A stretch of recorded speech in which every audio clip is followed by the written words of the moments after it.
సంవత్సరాల తరబడి ఎన్ని మందులు వాడినా మీ మోకాల నొప్పులు తగ్గట్లేదా? ప్రాణ పెయిన్ క్లినిక్ లో అత్యాధునిక చికిత్స.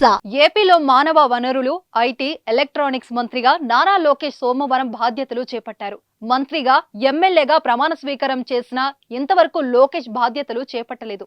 సోమవారం మంచి ముహూర్తం చూసుకుని ఆయన సచివాలయం 4వ బ్లాక్ లో ఉన్న తన కార్యాలయంలో మంత్రిగా బాధ్యతలు చేపట్టారు. అనంతరం కీలకమైన మెగా డిఎస్సి విధి విధానాల ఫైల్ పై తన తొలి సంతకం చేశారు.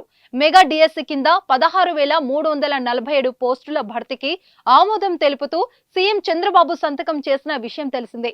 నారా లోకేష్ ఈసారి ఎలాంటి ఆడంబరాలు లేకుండా మంత్రిగా బాధ్యతలు చేపట్టారు. ఈ సందర్భంగా తన కుర్చీపై వేసిన అదనపు టవల్ను కూడా తానే స్వయంగా తొలగించారు. తనకు ఎలాంటి ప్రత్యేక సదుపాయాలు వద్దని అధికారులకు తేల్చి చెప్పేశారు.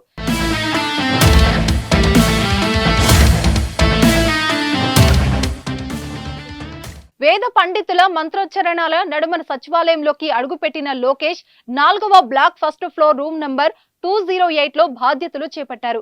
మంత్రిగా బాధ్యతలు చేపట్టిన తర్వాత కూటమి ప్రభుత్వం ప్రతిష్టాత్మకంగా భావిస్తున్న మెగా డిఎస్సి విధి విధానాలకు సంబంధించిన ఫైల్ పై లోకేష్ తన తొలి సంతకం చేశారు. అనంతరం దీని కేబినెట్ ఆమోదం కోసం పంపారు. ఇప్పటికే మెగా డిఎస్సి నిర్వహణపై సీఎం చంద్రబాబు తన తొలి సంతకం చేశారు. ఇప్పుడు లోకేష్ విధి విధానాల ఫైల్ పై కూడా సంతకం చేయడంతో ఈ రెండు ఫైళ్లకు ఇవాళ కేబినెట్ ఆమోద ముద్ర వేయనుంది. దీంతో మెగా డిఎస్సి నిర్వహణకు రూట్ క్లియర్ అవుతుంది. బాధ్యతలు స్వీకరించిన మంత్రి లోకేష్ కు సహచర మంత్రుల నిమ్మల రామానాయుడు, రామ్ ప్రసాద్ రెడ్డి, సవిత, గుమ్మడి సంధ్యారాణి, కొండపల్లి శ్రీనివాస్, మాజీ ఎంపీ గల్లా జయదేవ్, మాజీ ఎంపీ కనకమేడల, పార్టీ ఎమ్మెల్యేలు తదితరులు అభినందనలు తెలిపారు.